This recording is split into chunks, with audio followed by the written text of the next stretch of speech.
Hi guys! So again, as always, kumusta po kayong lahat?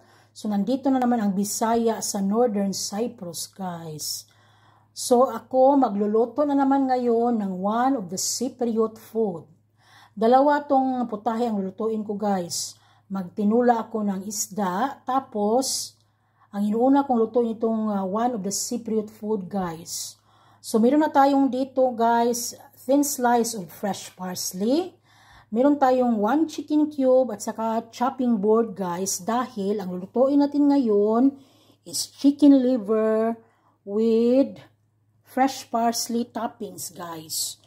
So before natin lulutuin or prituhin ang chicken liver guys, maraming style ang Cypriot the way sila magluluto ng chicken liver. Pero itong niluluto ko ngayon, isa ito sa mga one of the Cypriot food. So, before nila ito lulutuin guys, dapat pakuluan muna siya guys. So, malapit na yan maluto.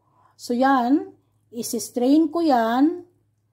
Tapos, masistrain ko. Kaya nga meron akong chopping board dahil hiwain natin na yan ng maliliit.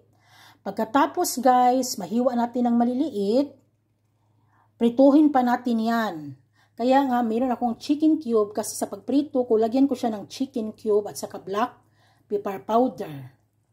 Pagkatapos mong maluto na, maprito na yung chicken liver, hindi mo masyadong lutong-luto nga guys kasi nga, napakuluan mo na siya. So yung mag-brownish kulay lang, tapos yung sliced parsley natin, igawin nating toppings guys, pagkatapos natin na prito, ilagay yan sa ibabaw. So yan lang guys. Itatry ninyo yan. Ang sarap din niya guys.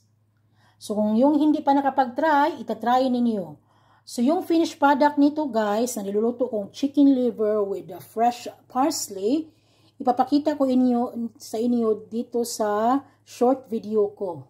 So yan lang guys. Bye!